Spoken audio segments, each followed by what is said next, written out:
Hello बच्चों, मैं अग्रवाल रुचि राजस्थान सरकार और वेदांता के CSR इनिशिएटिव ई कक्षा में आप सभी का स्वागत करती हूँ, जिसके टेक्निकल पार्टनर है मिशन ज्ञान। तो बच्चों, हमने हमारा 4th चैप्टर मांग की कीमत लोच फिनिश कर दिया। अब हम बढ़ते हैं हमारे 5th चैप्टर की तरफ, जिसका कि नाम है पूर्ति की अवधारणा। तो बच्चों, हमने हमारा 3rd चैप्टर पढ़ा था मांग की अवधारणा, आपको याद है ना? हमने उसके सारे क्वेश्चन आंसर भी सॉल्व किए थे और स्टेप बाय स्टेप सारी चीज़ें उसमें देखी थी। तो जैसा मांग की अवधारणा था, यदि आपको अच्छे से याद है, आपको अच्छे से समझ में आ गया, तो पूर्ति की अवधारणा पढ़ना भी आपके लिए बहुत ईजी रहेगा। जैसे हमने मांग की अवधारणा को पढ़ा था, वैसे ही हम पूर्ति की अवधारणा को पढ़ेंगे। ये दोनों एक दूसरे को बैलेंस तो करते ही हैं, साथ में अपोजिट साइड में भी चलते हैं। तो आप जैसे जैसे पूर्ति की अवधारणा को पढ़ेंगे, तो आपको मांग की अवधारणा के सारे कंसेप्ट याद आ जाएंगे। बस 2-3 वर्ड्स को इधर से उधर किया है, बाकी वही है ये पूर्ति की अवधारणा। तो आइए देखते हैं पूर्ति की अवधारणा। सबसे पहले हम देखते हैं कि पूर्ति किसे कहते हैं। तो बच्चों, हमने मांग के बारे में क्या देखा था कि जो उपभोक्ता है वो खरीदने को तैयार है। तो यहाँ पर हमें केवल क्या करना है, उत्पादक, विक्रेता या फर्म बेचने को तैयार है। समझ में आ रहा है कि मांग में तो हम उपभोक्ता के व्यवहार की बात करेंगे, जबकि पूर्ति में हम उत्पादक के व्यवहार की बात करेंगे। तो अब इसकी परिभाषा हम बना लें कि निश्चित समय और निश्चित कीमत में एक उत्पादक, फर्म या विक्रेता किसी वस्तु की जितनी मात्रा बेचने को तैयार होता है, उसे ही हम वस्तु की पूर्ति कहते हैं। है ना एकदम इजी परिभाषा, जैसे हमने मांग की बनाई थी। यहाँ पर निश्चित समय और निश्चित कीमत दोनों को याद रखना बहुत जरूरी है। ठीक है बच्चों, तो यही यहाँ पर लिखा हुआ है पूर्ति की परिभाषा में कि किसी वस्तु की पूर्ति का अभिप्राय वस्तु की उस मात्रा से है जिसे विक्रेता, फर्म या उत्पादक, आप कुछ भी लिख सकते हैं, एक निश्चित अवधि में और एक निश्चित कीमत पर बेचने को तैयार रहता है, उसे ही हम वस्तु की क्या कहते हैं, पूर्ति कहते हैं। आगे बच्चों समझ में। अब क्या होता है, स्टॉक और पूर्ति को दोनों को एक ही अर्थ में मापा जाता है, जबकि स्टॉक और पूर्ति दोनों अर्थशास्त्र में अलग अलग अवधारणाएं हैं। तो जानते हैं कि स्टॉक क्या होता है और पूर्ति क्या होता है। तो बच्चों, स्टॉक का अर्थ क्या होता है, जितना भी कुल उत्पादन हुआ है वो तो हो गया स्टॉक, लेकिन विक्रेता उस उत्पादन में से जितनी मात्रा बेचने को तैयार है उसे हम कहेंगे पूर्ति। जैसे एक एग्जांपल ले लेते हैं, एक किसान है, उसके जो खेत में है 50 बोरी गेहूं उत्पादन हुआ। अब 50 बोरी गेहूं में से उसने 10 बोरी गेहूं अपने पास रख लिया अपने पर्सनल यूज़ के लिए, और जो 40 बोरी गेहूं है उसने उसको मार्केट में बेचने के लिए वो चला गया। तो 40 बोरी गेहूं तो क्या हो गई, पूर्ति हो गई।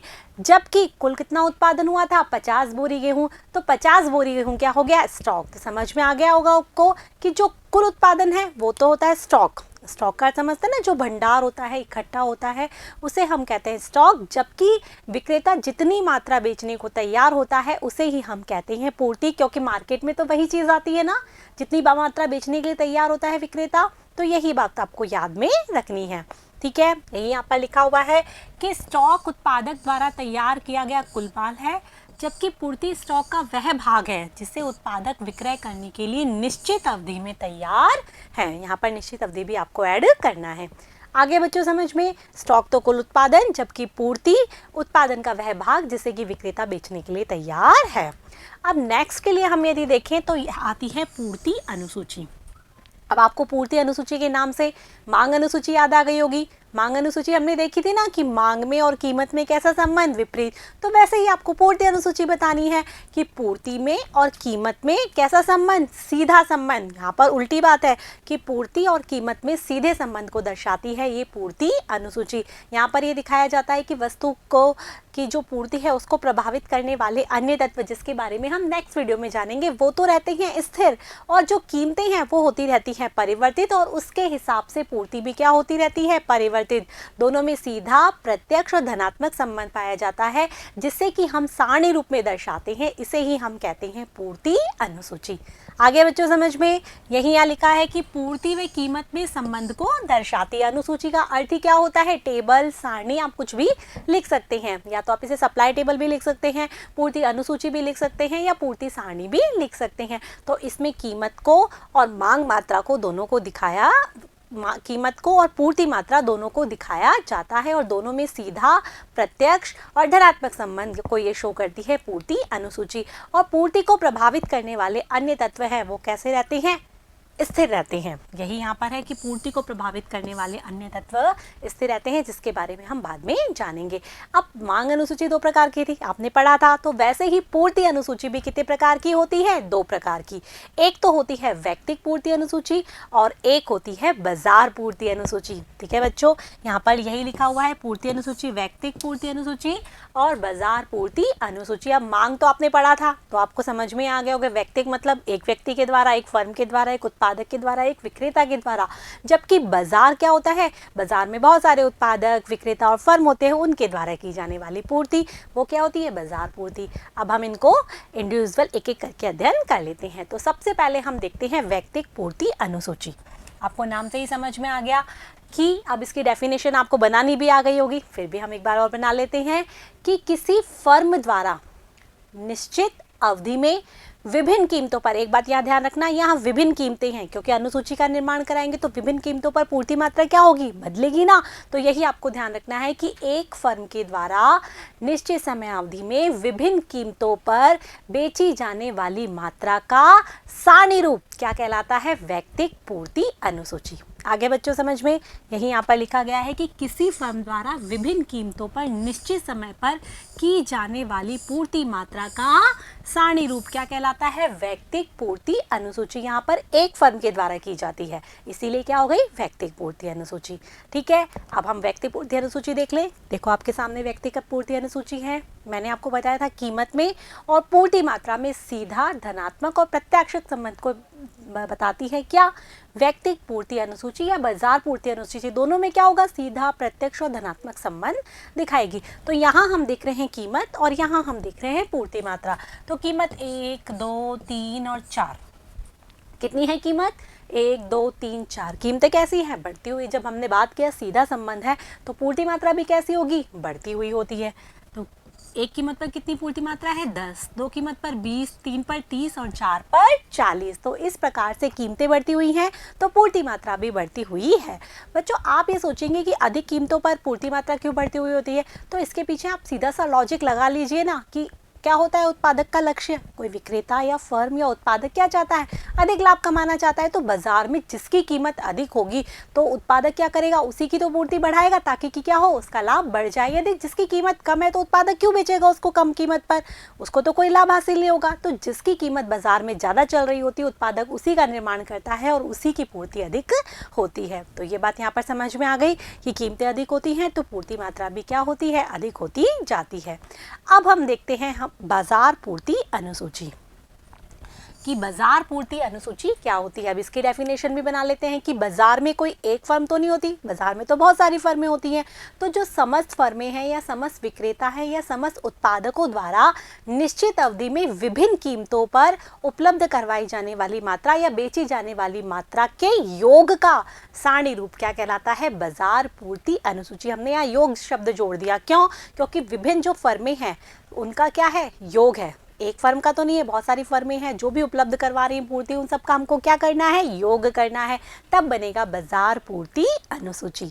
यहाँ पर यही लिखा हुआ है कि समस्त फर्मों द्वारा बाजार में विभिन्न कीमतों पर की जाने वाली पूर्ति मात्रा के योग का सारणी रूप। यहाँ सारणी रूप आपको जरूर मेंशन करना है क्योंकि हम अनुसूची बना रहे हैं तो बाजार पूर्ति अनुसूची आएगी ना। अब आपके सामने ये एक एग्जाम्पल है जो कि बताएगा कि बाजार पूर्ति अनुसूची का निर्माण कैसे किया जाता है। तो बच्चों वही हमने कीमतें ले ली यहाँ पर 1, 2, 3, 4। ठीक है, अब हमने मान लिया कि बाजार में 2 फर्म है जो कि किसी भी वस्तु की क्या कर रही है? पूर्ति उपलब्ध करवा रही है। तो सबसे पहले है फर्म ए और बाद में है फर्म बी। तो हम पहले फर्म ए की पूर्ति देखते हैं। किसकी देखते हैं? फर्म ए की। तो 1 पे 10, 2 पे 20, 30 और 40। आप देख पा रहे हैं ना कि किस तरीके से हमने जो वैयक्तिक बनाई थी वही है ये सेम। कीमतें बढ़ रही हैं तो ए फर्म द्वारा की जाने वाली पूर्ति मात्रा भी बढ़ रही है। अब ए के द्वारा बढ़ रही है, ठीक है, तो बी के द्वारा भी कीमतें बढ़ने पर क्या होगी? पूर्ति मात्रा बढ़ेगी, क्योंकि कीमत और पूर्ति मात्रा में तो सीधा और प्रत्यक्ष संबंध होता है। हालांकि दोनों की जो मात्रा है वो अलग अलग हो सकती है, लेकिन पूर्ति मात्रा तो वो भी वहाँ पर भी बढ़ती हुई ही होगी। तो हम क्या देख रहे हैं? इसकी भी बढ़ रही है 5, 10, 15, 20। किसकी है ये? फर्म बी की पूर्ति मात्रा। 1 पर 5, 2 पे 10, 3 पे 15 और 4 पर 20। अब हमें निकालनी है बाजार पूर्ति। तो हमने क्या कहा कि जो भी फर्में हैं, समस्त फर्मों के द्वारा जो पूर्ति मात्रा करवाई जाती है उसका योग क्या कहलाता है? बाजार पूर्ति। तो फर्म ए के द्वारा कितनी करवाई जा रही है? 10 एक कीमत पर। फर्म बी के द्वारा 5, तो 10 और 5 कितने हो गए? 15।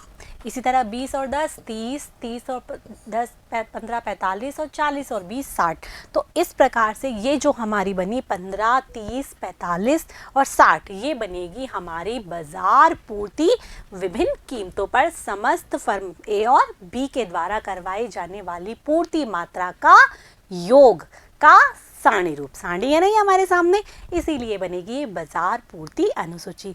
बच्चों समझ में आ गया? आपको एग्जाम में क्वेश्चन भी आ सकता है कि ए फर्म की पूर्ति दे दी, बी फर्म की पूर्ति दे दी और आपसे पूछे कि बाजार पूर्ति निकालें, तो आप निकाल सकते हैं, प्लस ही तो करना है इसके अंदर। और ऐसा भी तो कर सकता है वो फर्म ए की पूर्ति दे दी और बाजार की पूर्ति दे दी और फिर आपसे पूछे फर्म बी की पूर्ति निकालो, तो आपको इसमें क्या करना है? माइनस। ये तो छोटे छोटे क्वेश्चंस है, आप इजी वे में कर लेंगे। ठीक है बच्चों, अब आगे की तरफ बढ़ते हैं। जैसे हमने क्या पढ़ा था मांग में कि मांग अनुसूची बनाई और मांग अनुसूची से ही किसका निर्माण किया था हमने? मांग वक्र का। तो वैसे ही हमें पूर्ति अनुसूची से किसका निर्माण करना है? पूर्ति वक्र का। तो सबसे पहले हम देखते हैं वैयक्तिक पूर्ति वक्र।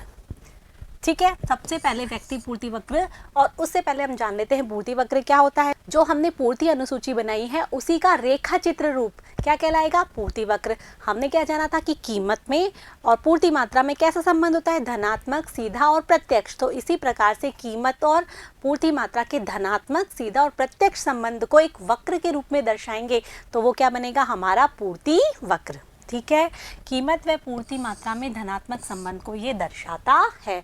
पूर्ति अनुसूची का क्या है? ये रेखा चित्र रूप है।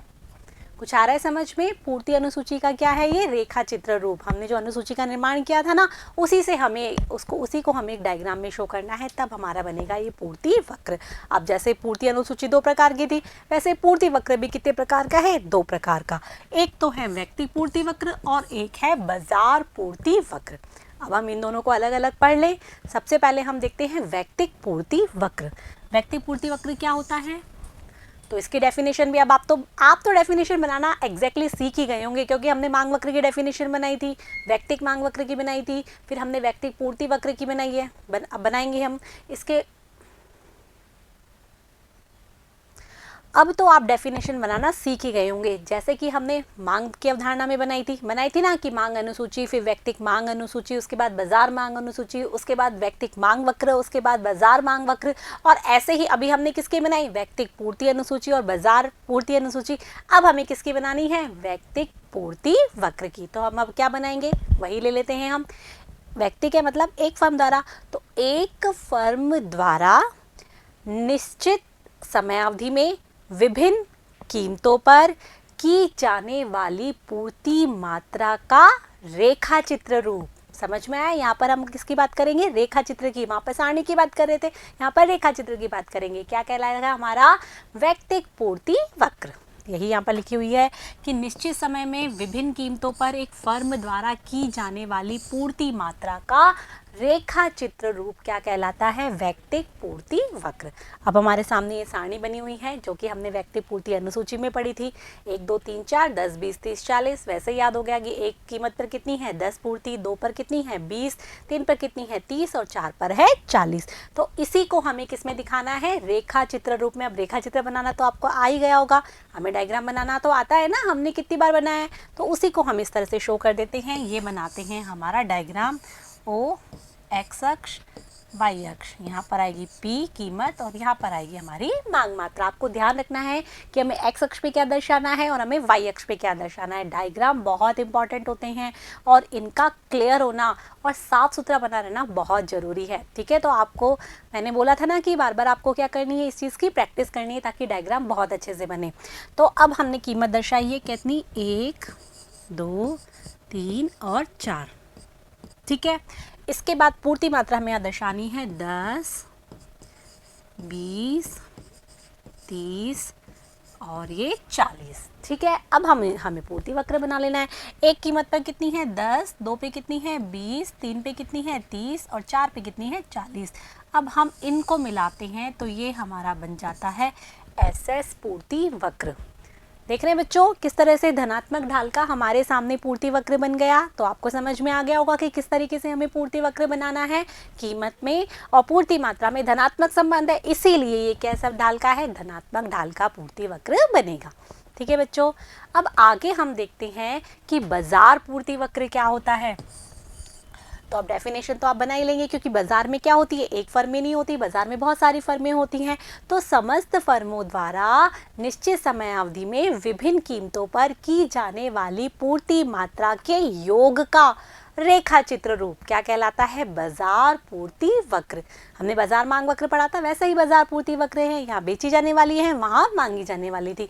तो जो भी बेची जाती है फर्मों के द्वारा मात्रा, उसके योग का रेखा चित्र रूप हमें किस में दिखाना है, ये रेखा चित्र में। तो उसे हम बोलेंगे बाजार पूर्ति वक्र।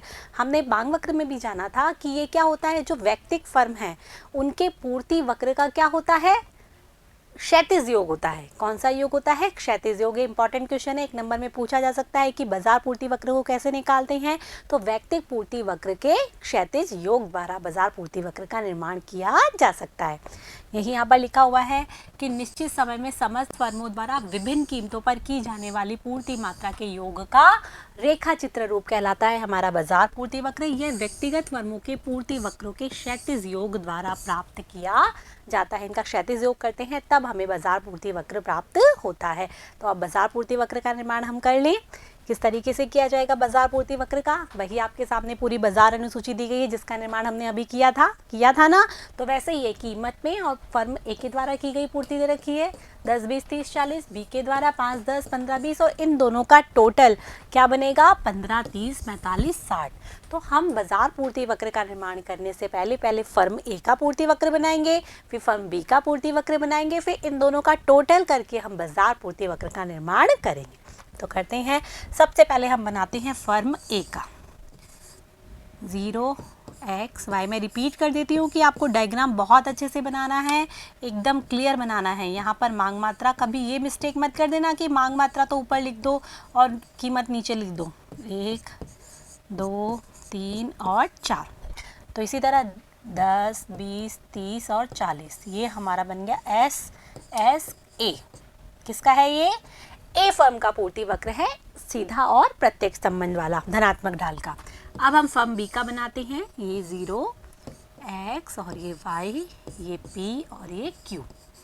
तो यहाँ पर 5, 10, 15, 20 लिख देते हैं हम। 5, 10 जो पैमाना है वही तो लिखेंगे ना, 15 और ये 20। यहाँ पर 1, 2, 3, 4।